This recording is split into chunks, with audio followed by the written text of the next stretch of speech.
வணக்கம் நண்பர்களே, விஜய் பிரேக் பேசுகிறேன். நமக்கு தேவையான மிக முக்கியமான ஸ்கில் அப்படின்னு நினைக்கிறது சோஷியல் ஸ்கில்ஸ். எப்படி நம்ம அடுத்தவங்களோட பழகிறோம், அந்த இன்டர்பர்சனல் ஆக்டிவிட்டி ரொம்ப ரொம்ப முக்கியம். இதுக்கு சில டிப்ஸ் நான் உங்களுக்கு கொடுக்கலான்னு இருக்கேன். முதல் விஷயம், நீங்கள் ஒருத்தட்ட பேசிட்டு இருக்கீங்க அப்படின்னா கடைசியாக அந்த ஐ கான்டாக்டை நீங்கள் தான் எடுக்கணும். சரியா? கடைசி வரைக்கும் உங்களோட ஐ கான்டாக்ட் அடுத்தவர் மேலே தான் இருக்கணும், முன்னாடி இருக்கிற மேலே தான் இருக்கணும். ஏற்கனவே லாஸ்ட் வீடியோவில் சொல்லியிருந்தேன், கண்களை பார்த்து பேசாதீங்க. 2 கண்களுக்கு மேலே இருக்க அந்த 3வது கண்ணை பார்த்து பேசுங்க, ஈஸியாக க்ளோஸ் ஆகுங்க. அடுத்தது, எந்த இடத்துக்கு போனாலும் சரி மொபைல் ஃபோனை சுவிட்ச் ஆஃப் போல சைலண்ட் மோட போடுங்க. வைப்ரேஷனில் வைக்காதீங்க, இரிட்டேட் ஆகும். பேசுகிற விஷயங்கள் மிக முக்கியமான விஷயமா இருக்கலாம், அல்லது முன்னாடி இருக்க ஒரு விஐபியாக செலிபிரிட்டியாக இருக்கலாம். அவரோட சந்திப்பு நடக்கணும், நிகழாமே போகலாம் அடுத்தடுத்து. அதனால் ரொம்ப ரொம்ப முக்கியமான விஷயங்களை பாருங்கள். அடுத்தது, பேர் விட்டு கூப்பிடுங்க. நம்மளோட அறிவுலையும் எல்லாத்துலேயும் பெரியவராக இருந்தால் ஜென்ஸ்னா சாருன்னு சொல்லுங்கள், லேடிஸ்னா மேடம் சொல்லுங்கள். ரொம்ப ரொம்ப நல்லது. அவங்க படிச்சிருக்காங்க, அதெல்லாம் எதை பற்றியும் கவலைப்படாதீங்க. ஸ்டேட்டஸ் கம்மி அதெல்லாம் கிடையாது. ஆம்பளைனா சாரு, பொம்பளைனா மேடம். அதை கவனிங்க. உங்களுக்கு வயசுக்கு கம்மியாக இருக்க கீழே இருக்கவங்கள பேசும்போது ஒரு அந்த பேர் விட்டு கூப்பிடுங்க. பேர் விட்டு கூப்பிட்றத விட ஒரு ஸ்வீட்டான விஷயம் உலகத்தில் எதுவுமே கிடையாது. ரைட்? அடுத்தது, ஸ்மைல். இந்த வார்த்தை ரொம்ப ரொம்ப முக்கியம். என்னன்னா, அண்டர் எஸ்டிமேட் பண்ணவே கூடாது. ஸ்மைல் நிறைய விஷயங்களை பண்ணு. ஸ்மைல்னா என்ன?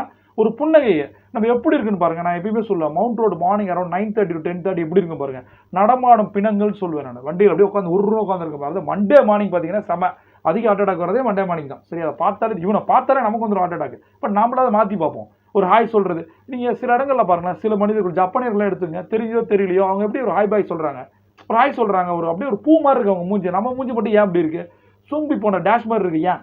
அதெல்லாம் மாற்றணும்ல. சிம்பிளான விஷயம். நிறைய பேசக்கூடாது, நிறைய கேட்கணும். 2 காது இருக்குது கேட்கறதுக்கு, பேசுறதுக்கு ஒரு வாய் இருக்குது. இந்த ரேஷியோவை யூஸ் பண்ணணும். அடுத்தது, லிசன் பண்ணக்கூடாது, கவனிக்கக்கூடாது, ஆக்டிவாக லிசன் பண்ணணும். அந்த அப்சர்வேஷன்ஸை வேறு லெவலில் இருக்கணும். இப்போ ஒரு ட்ரைனிங் ஒருத்தர் கொடுக்குறாருன்னு வச்சுங்களேன், எந்த ஒரு ரெக்கார்டிங் இல்லாமல், நோட்ஸ் இல்லாமல் ஒரு 1 hour ஒருத்தர் பேசினா அட்லீஸ்ட் உங்களால் 40 minutes அதை வந்து திருப்பி ரீடெலிவர் பண்ண முடியும்னா நீங்கள் சரியாக லிசன் பண்ணுறீங்கன்னு அர்த்தம். எந்த ஒரு காட்கெட்ஸையும் நம்பாதீங்க.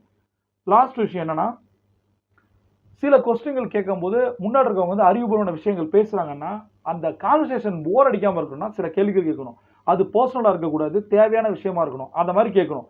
அடுத்தது, யார் உங்க கூட ஒரு 3 அல்லது 4 பேர் இருந்தாலும் கூட 4 பேரையுமே இன்வால்வ் பண்ணணும். அதுதான் பேச்சு. ஒருத்தர்கிட்ட மட்டும் ஒரே ஒருத்தரை மட்டும் ஐ கான்டாக்ட் பார்த்து பேசுறது, ஒருத்தருக்கு மட்டும் புரியுற மாதிரி பேசுறது, ஒருத்தருக்காக பேசுறது, இதெல்லாம் பண்ணவே கூடாது. பேசுறது நிறைய விஷயங்களை தரும். ஒரே ஒரு வாய்ப்பு தான், அதில் இம்ப்ரெஸ் பண்ணணும். சரியா? First impression. அந்த இம்ப்ரெஷனை கடைசி வரைக்கும் எடுத்துகிட்டு போகணும். நான் சொன்னதை ஹெட்செட் போட்டு கேளுங்க, நோட்ஸ் எடுங்க. ஏதாவது டவுட் இருந்தால் கமெண்ட்டில் கேளுங்க. பிரபஞ்சம் கொண்டு இதில் காத்திருக்கு. நீங்கள் ஒரு சாம்பியன். சிவட்டம்.